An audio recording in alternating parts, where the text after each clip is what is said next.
classic Carlson Gracie scream from Simon Hayes over in the corner over there.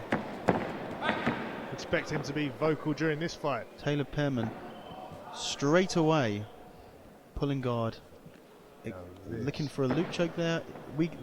I don't see this going the distance. This is going to be a very fast-paced, exciting match. Exactly. This is the attacking intent that we're really looking for in this submission-only type of grappling. Absolutely.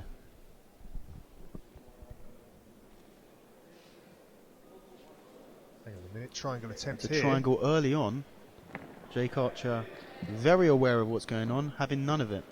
Taylor Pearman has a very aggressive open guard. Berimbolo looking to get to the back. Again, Jake Archer very prepared for this sort of style, stuffing it straight away, but I can only expect Taylor to continue to throw these sort of attacks until one of them sticks.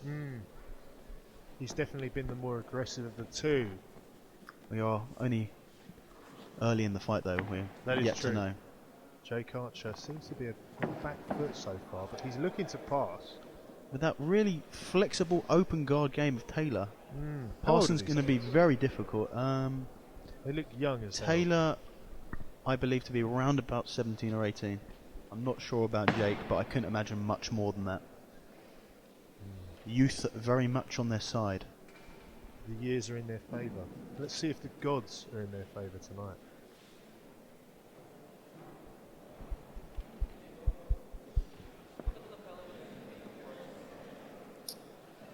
Taylor with foot on the shoulder here with a lapel grip on his left hand. I'm appreciating Taylor's guard actually. It looks pretty dynamic, pretty interesting, very attacking. I have trained with Taylor and I can tell you he's a very legit grappler. Very, very nice jiu-jitsu, very nice attacking, flowing jiu-jitsu. One of Elaine Pozo's prodigies. Really? He's quick as well, right? Hang on Who isn't at that age? Is that an illegal foot position? No. Back to the old De La Hiva, aka Dockland's Light Railway Guard. Originally called the Jelly Guard. Really? Yeah, De La Hiva called it the Jelly Guard because the person he was doing it on was so unstable and obviously too modest, Ricardo De La Hiva, to actually call it after himself. It was named after him by his training partners and later on by the rest of the world. Similar to the Velvet Guard. Yet to be released from yours truly. Thank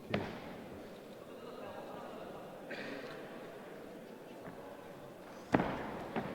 They say they call it the Velvet Guard because it's so smooth to pass.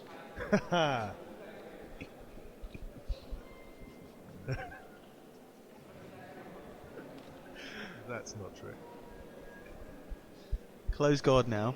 Taylor with some long, lean legs, actually locking a triangle from guard. You need some pretty long levers to be able to do that, but it can be quite painful for the man on top. Sucking the air straight out of Jake Archer's guts right about now. Squeezing that body triangle. Is Jake Archer phased? Who knows? Hard to tell from here. Taylor definitely favouring, working quite aggressively to get that strong triangle lock with the legs.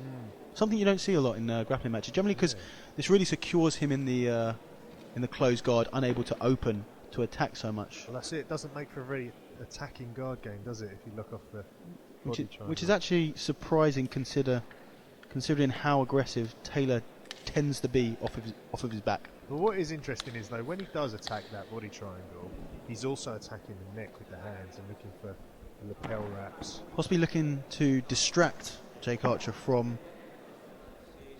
his true intentions. Trickery at its finest. Looks like he's looking for a lapel wrap here. If he can pass this into his other hand, he can have a very strong control of the posture and an ability to attack the neck of Jake Archer as well. Jake not doing much really. The defensive so far, trying to counteract the aggressive attacking style of Taylor. Yeah, well that's it. I mean, he's been on the back foot for pretty much this whole fight now. From pretty much the second into this fight, he's been defending.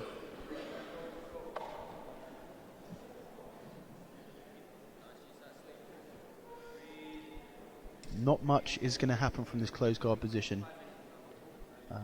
I think that Taylor is going to have to open up to get Jake to try and pass, to open up enough space for him to really look for a good attacking submission or a sweep. Exactly. That's the ominous acai blender in the background, ladies and gentlemen, if you can hear that.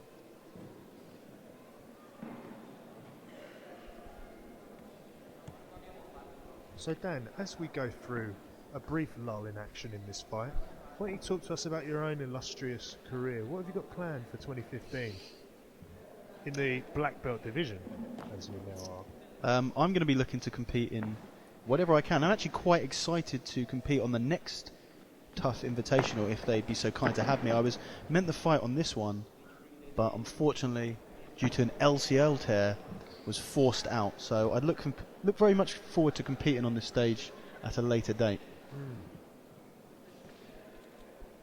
Definitely a decent setup and a good show here. I'd like to see you grace this hallowed surface. Perhaps you as well, Andrew. Who knows, mate? I might roll back the clock one day.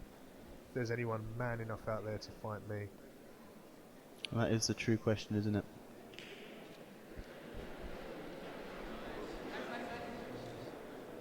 Really, both grapplers neutralising each other from the close guard here. I can't see much happening until one of these grapplers risks a little bit to possibly gain a lot. But from the close guard here, Jake seems to be quite comfortable defending, and Taylor unhappy to open the guard and go for a more open guard approach to attacking.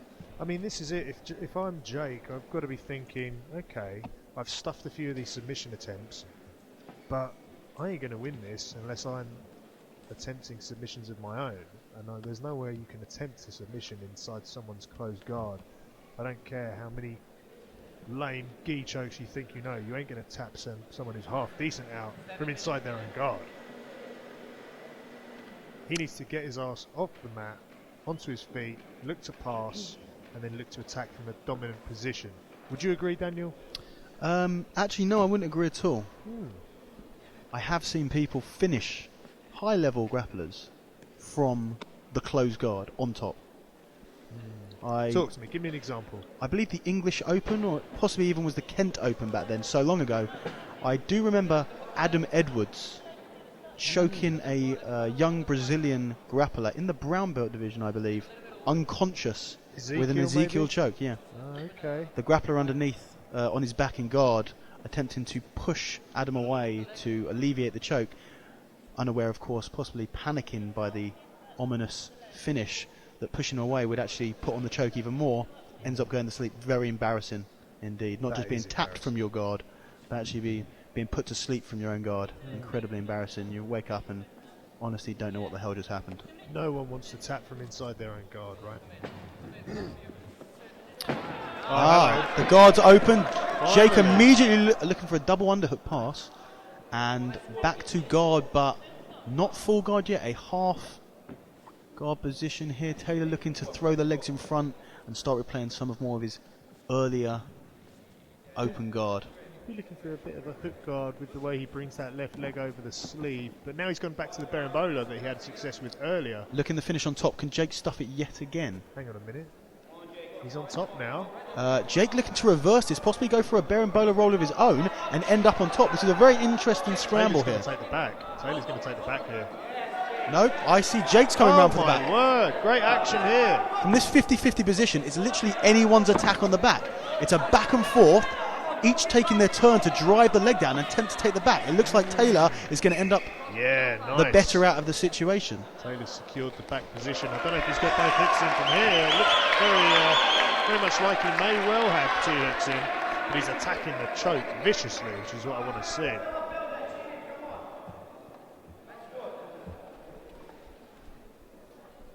If he can get that hand on the lapel, like a nice strong grip, we can pretty much guarantee if that forearm comes underneath the neck, he's going to be looking to turn off for a bow and arrow choke. Yeah. If he doesn't already have the choke on, which he very much will. He's just going for a double collar choke. Yep, now. he's going for a classic gi choke. His feet. Panicking underneath there. Like, oh my word, He's turning in. He's turning in. That was very close. You can see that panic leg moving of Jake Archer there. Manages to stuff it and end up on top. A very close, very nicely attacked by Taylor Pearman, and very nicely defended by Jake Archer. That looked like he was in a lot of trouble there. It was. I think he started doing the stanky leg. He was on the ropes for a second there. I was surprised, to be completely honest with you, that Taylor didn't come on top for the mount. I thought he'd win that battle 9 times out of 10, but good scrambling from Jake.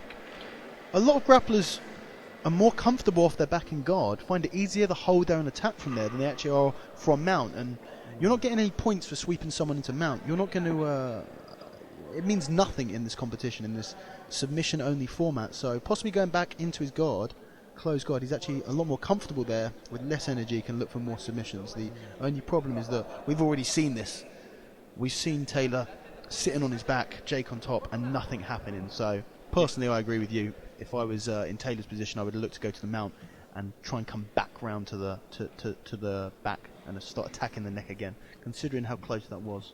I mean, I don't know how exhaustive Taylor's library of attacks from guard is, but he needs to pull something else that we haven't seen yet out of the bag to put Jake in some danger here.